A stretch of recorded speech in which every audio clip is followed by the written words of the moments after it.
You know that person who seems unnaturally alert in the morning? Not jittery from 3 espressos, just awake, like genuinely functioning. Their trick? Cold showers. Every single morning. No warm up, just straight into the cold. Sounds miserable, right? Because it is. But here's what's happening. That cold water shocks your system awake instantly. Your circulation spikes, your brain gets flooded with alertness. Meanwhile, you're taking hot showers, staying half asleep, then wondering why you need 45 minutes and 2 cups of coffee to feel remotely human. How terrible does this sound? Absolutely brutal. Does it work? Annoyingly, yes. Writing down 3 things before bed. The gratitude move, that sounds cheesy. Here's what writing gratitude actually does. It rewires your brain to notice good things instead of spiraling into everything that went wrong. You end the day on purpose instead of on autopilot. Your last thoughts before sleep aren't about what you messed up. They're intentional, controlled.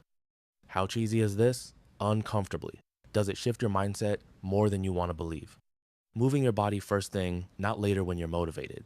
You know that friend who says they'll work out after work, then 6 p.m. hits and they're glued to the couch like furniture. Meanwhile, there's that other person who exercises before their brain wakes up enough to negotiate 5:30 a.m. Done. Finished. They don't rely on motivation because motivation is a liar that never shows up. They just move when it's non-negotiable. Morning exercise boosts your metabolism all day, improves focus, and gives you actual endorphins instead of borrowed energy from caffeine. How boring is this? Supremely. Does it work? Your energy levels scream yes.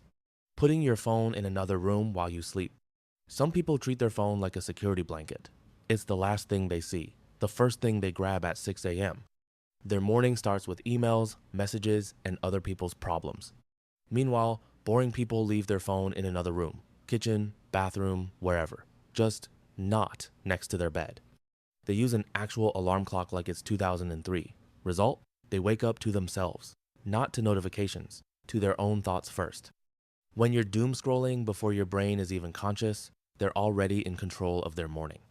Saying no to things, the social habit nobody teaches. There's that one person who isn't at every event, not because they're antisocial, because they protect their time. Dinner invitations, random hangouts, events they don't actually care about, all of it, politely declined. Meanwhile, you're saying yes to everything, wondering why you're exhausted and behind on your own goals. Spoiler, you're living everyone else's agenda instead of your own. Saying no is boring, it's uncomfortable, but it's also how people actually accomplish things instead of just staying busy. The boring truth nobody wants to hear. Here's what nobody tells you about transformation. It's supposed to be boring. If it were thrilling, everyone would be doing it. The fact that it's mundane is exactly what separates people who talk from people who do. Exciting habits don't last. They flame out. They're unsustainable. Boring habits compound quietly over years until one day you wake up and your entire existence is different. Not because you did something dramatic, because you did something small, consistently. When nobody was impressed and nothing felt special. That's the secret successful people don't advertise. Their life looks interesting because their habits are boring.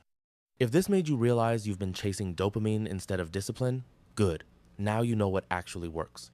Thank you for watching. Comment and subscribe for more. Because real change doesn't come from inspiration. It comes from boring repetition you do even when it feels pointless. Same principles, different habits, way better results.